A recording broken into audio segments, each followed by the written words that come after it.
with me two gentlemen this morning to discuss the upcoming presidential contest next year.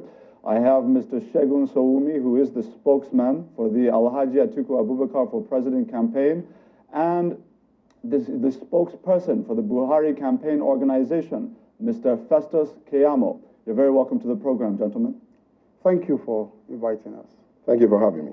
Mr. Sowunmi, let me start with you. When you look at the upcoming election, and you know the issues are many, there's so many things going on in the country, so many policies and programs being forwarded by both candidates. Discuss why it is that you believe Alhaji Atiku Abubakar is the man for this moment in our nation's history. Thank you very much for that beautiful question. From time to time, the beauty of democracy is that if it's termed democracy, people must go back to the electorate, they must review the state of things in their country, and they must try to determine where are they in terms of where they wish to be. We are of the opinion that right now in Nigeria, not by our own promptings or our own stimulation, that Nigeria has lost more jobs for a population that is young and growing. At the last count, 12 million or thereabouts, sometimes 13 you hear. And therefore, you need someone that can really create jobs because we have a young population.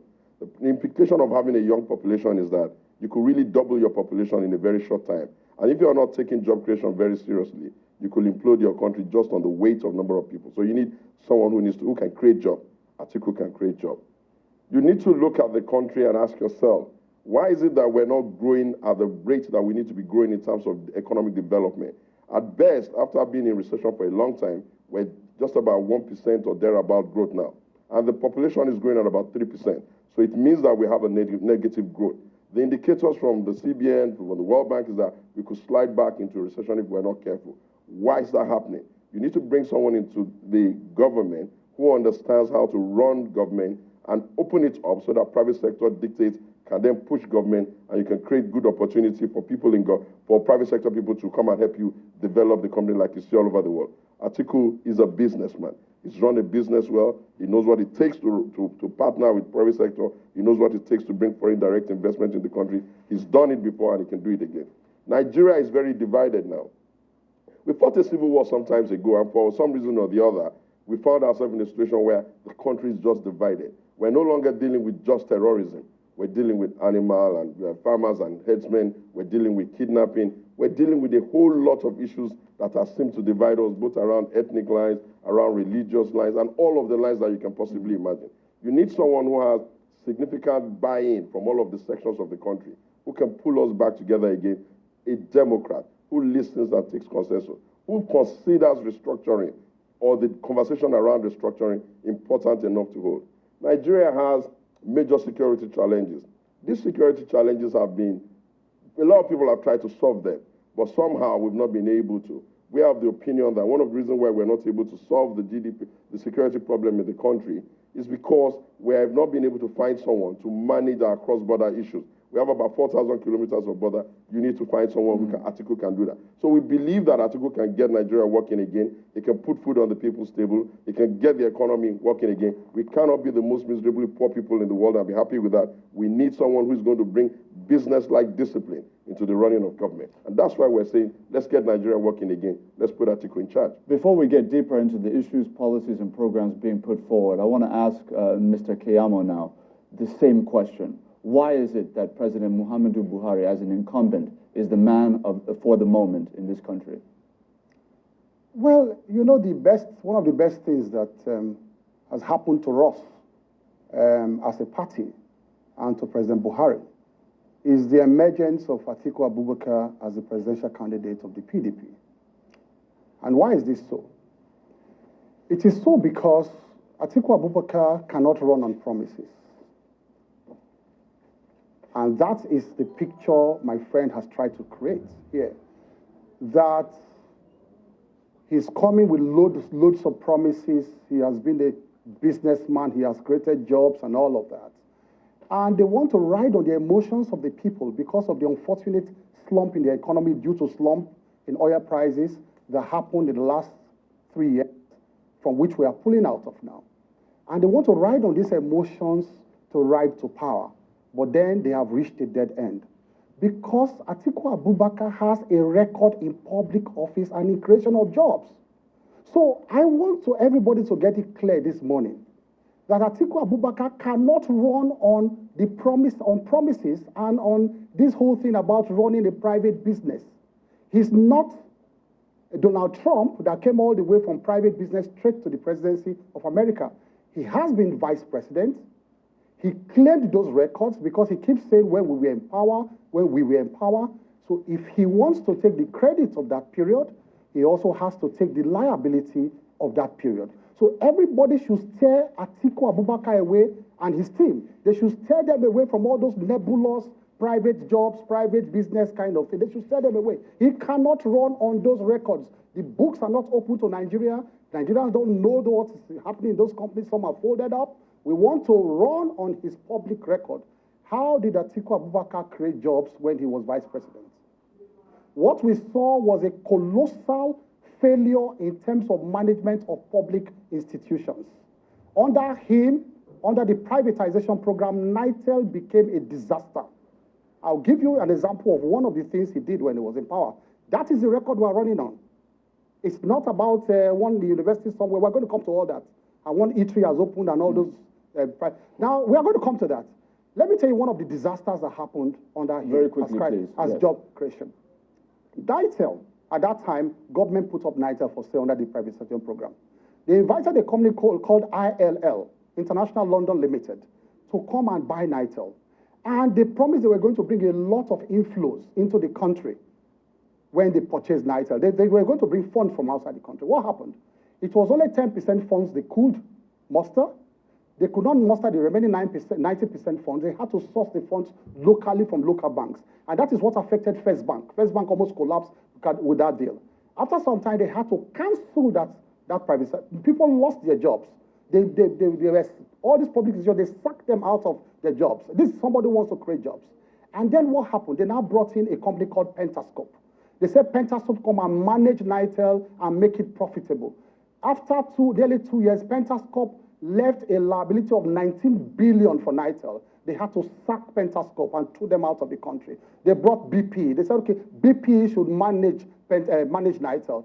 BP also left the NITEL in ruins before finally Obasanjo and his cronies and company, they used this, what's it called, Transcorp, to finally shred NITEL to pieces, and all the assets of NITEL were sold. That is just one example. The time will not allow us to see the disaster of an Atiku presidency we are going to see. And Mr. Keyamo, in fairness to the administration of former President Olusegun Obasanjo and Vice President Atiku Abubakar, one of the major successes of that administration was in the telecoms industry. We saw that industry completely liberalized. We know what impact that has had on the nation's economy since then. So can you really just kind of point to the bad without, reflecting the good that was done, particularly in that sector? One of the greatest lies we have been told is since when they said Mungo Park discovered River Niger. That's one of the biggest lies. One of the other lies we have been told, the biggest lies is that they liberalized. There was some kind of revolution in the telecoms industry. GSM was sweeping around the world. In fact, Benin Republic got it before us. A poorer country. GSM was sweeping all over the world. So there was no wizardry about GSM at that time. It was something that had come to stay across the world, and everybody was just... In fact, Abacha started the process. And before they came and completed the process of GSM. And then you can see that all the nonsense that was happening in the GSM, in the telecoms industry, imagine taking capitals out of the country and all of that. It has been happening since then. It is only under President Buhari now that we now know that a lot has been happening under the telecom. Look at the fines we've been seeing of late. So it has been regulated very well. They should have known by that time that there were all kinds of practices happening within the telecom industry. So I want to go. I need to.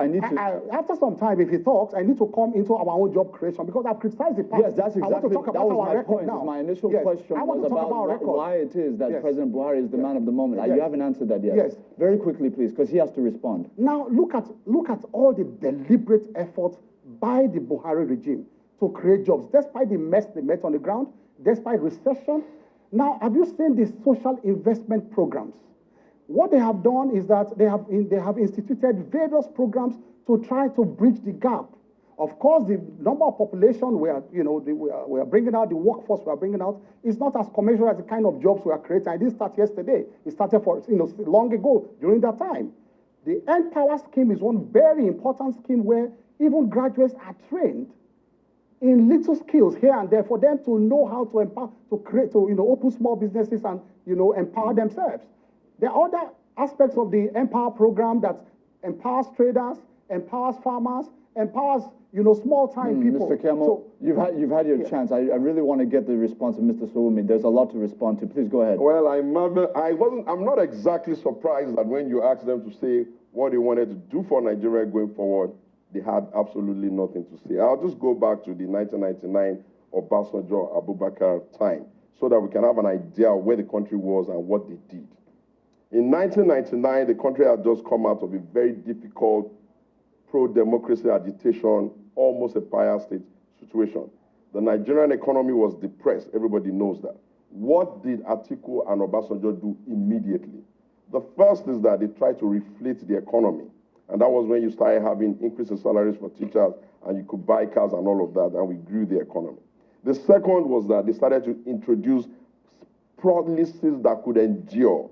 One of them was the privatization policy, which basically was to say to Nigeria that, look, you cannot have assets that are not performing, that are a drain on the economy, that can't pay their own salary. You need to get Nigerians and foreigners, whoever has an interest in the economy, to take these industries and run them. That's the reason why you have all the Owandos of this world. That's the reason why you have Globalcom. That's the reason why you have NITEL. And all of that were wonderful success stories they cannot see and they cannot really appreciate. The other thing was that the Atiku Abubakar compensation came with an idea that it's time for us to figure out how to get the small and medium-scale industry to work. We created the banks that were giving them loan. We created a lot of facility. We created a framework that has produced a lot of small businesses running the economy. You know what I think we did? We figured out that Nigeria was doing procurement at a price that was higher than everybody else in the world. We didn't start jumping around like cowboys, insisting on shaming the whole country. No, we did the Procurement Act to ensure that the price at which we buy things across board was consistent with what the budget was doing. Do you know what other thing we did? We found out that Nigeria could not even get certified. That meant that we couldn't write a letter of credit and allow other countries to respect it. You needed to bring the actual physical card to solve that problem. Rather than start saying all Nigerians are corrupt, the military is corrupt, the country is corrupt, even the unborn generation are corrupt, we created EFCC, we created ICPC, we created institutions that can solve the problem. Did we solve every problem we had intended to solve, or was the privatization idea a capsule that will make every company successful and every buyer?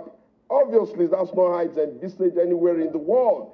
But in the flip side of it, we could have stayed with only NITEL, so that by now people will queue before their friends' houses just to take calls all over the world. You cannot quantify the quantum of growth that has happened in Nigeria just because people now have the ability to communicate. You cannot quantify the amount of financial transaction that takes place in Nigeria now just because under that government again, we were able to start doing electronic money to ensure that there's a bit of financial inclusion. And the icing on the cake was that